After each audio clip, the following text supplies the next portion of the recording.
This is my first ever Beavertown beer. I'm trying to go in with an open mind despite everything I've said there about Beavertown. Cheers.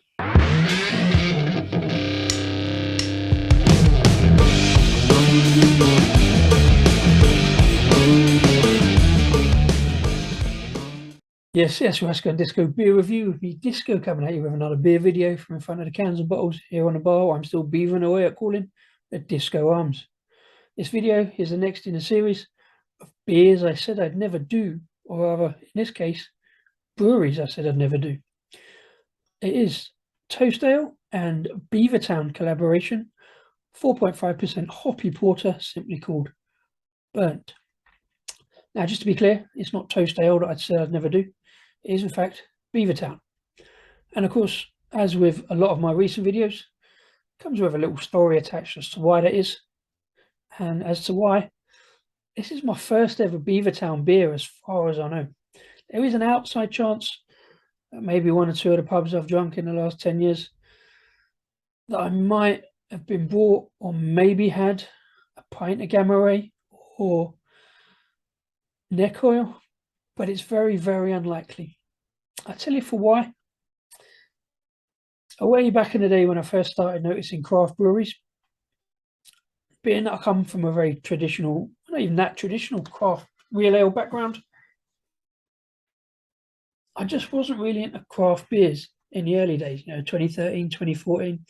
I think I tried one or two, couldn't tell you what they were, but they just struck me as, and I use the term, overhopped, overpriced, and over here. And yes, it's a clear American reference. But a lot of craft breweries did want to imitate the hoppy American pale ales and IPAs. So I'm thinking, obviously, the likes of Beavertown were one of them. Obviously, Beer Mungle, or whatever they call themselves. You know what I mean? And I just, as I've said before, don't like really hoppy beer, so it wasn't really my thing. So I kind of eschewed craft beer for a long time, and Facebook memories reminded me the other day, even up as far as, say, 2017, I was kind of slagging off craft beer. But obviously, things change. Once they'd got over the overhop revolution, they started putting in things like adjuncts, started messing about with stouts, porters, and many other styles. Obviously, much prefer the porters and stouts, so I was happy to try them. And they kind of won me round. The other thing, and again, especially with Beavertown, was the artwork. Initially, I wasn't very keen on this kind of over-stylized, funky, supposedly trendy kind of artwork. I think the one that won me round was, again, the disco forklift truck from Drygate, which was originally very cartoony, stylized, and trendy and all that. They changed theirs, so that was all right. But then once I started sort of getting into craft beer a little bit, I can't remember when exactly it was, but at some point, Beavertown sold out to Heineken, or partly sold out to Heineken. And I've just heard this week that Heineken have bought the rest of the shares, so they're wholly owned by Heineken. So this is most likely to be the first and most probably the last Beavertown beer I buy or drink, probably. Now, that's nothing against Toast, by the way. Feature Toast quite a lot. Bought this beer almost by accident. I kind of forgot it was in the set. Toast did a collaboration with a whole bunch of breweries back end of last year around about COP26, which was all about, surplus food waste, which Toast are really all about. They collaborated, brought out a pack of 26 different beers, also had a glass and some food and stuff. That pack was something like 80 something quid, and I just couldn't quite get round to spending that much money straight off. Even when they reduced it in the middle of this year, I sort of ummed and ahed. There was a lot of beers in there that I kind of fancied, a couple that I didn't, so I didn't in the end, until last month when I noticed that they were doing a pack of 14 beers for 20 quid. Much easier at spending 20 quid, especially for 14 beers. And there was one or two that I really wanted to try. I kind of forgot this was in there, so I was a little bit of a surprise when I opened it up. I bought a Beavertown beer after all that, saying I wouldn't, but now I've got it, I might as well try it, and it's not a bad story for a video. Trying my first Beavertown beer. So with that, let's get it in a glass and see what it's about. I'm trying to go in with an open mind, despite everything I've said there about Beavertown. and the fact it's a hoppy porter.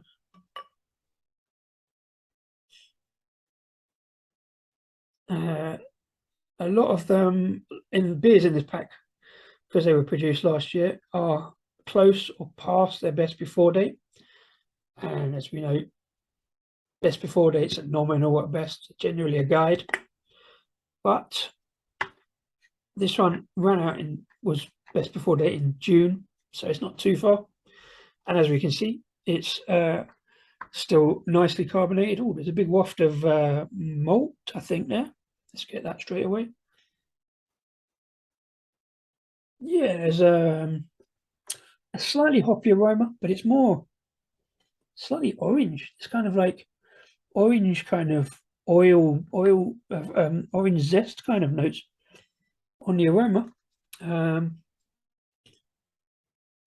What I say about the hoppy beers, though, it's often just that initial hop burst, hop taste, often rounds out further down the glass into not being too bad, and my palate gets a bit used to it. But that's initial grapefruit burst. This one's going orange, and I don't mind orange as that hoppier flavour.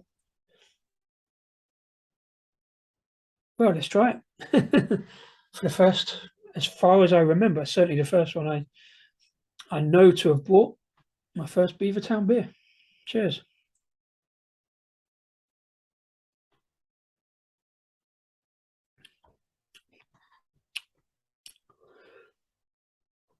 Okay.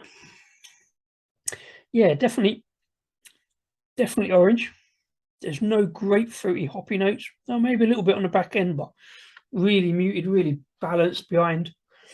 It's definitely kind of orange for me. I don't know if it's meant to be, but yeah, I'm getting some kind of orange, quite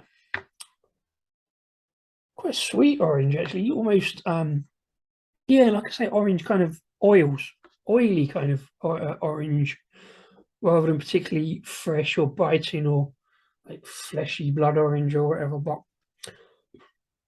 there's the maltiness there from the porter. Not picking up anything like biscuity notes. Touch of bourbon, make bourbon biscuits maybe, if they had orange cream in them.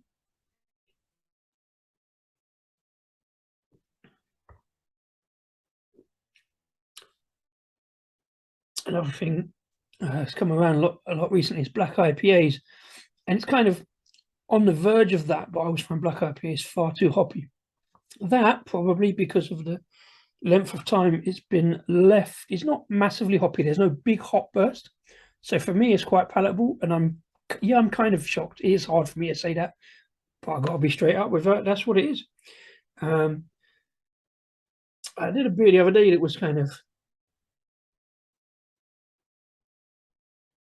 much more mellow than I expect it to be, but this is the same. It's kind of, it feels like it's mellowed a bit. I mean, it's only, like I say, it's only 8 months old, so it's only a couple of months, 3 months out of date, so it's not too bad. There's plenty of notes and flavours to pick out, like I say, with the orange oils. There's a sort of softness there. It's quite rounded. It's not unpleasant.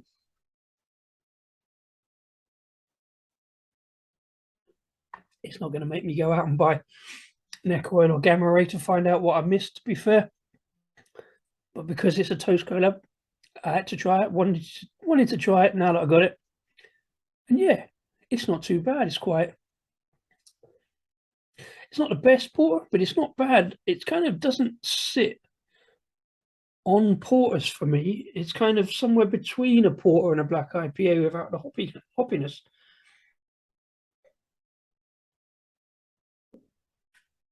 Another confession time. I quite like leaving hoppy beers.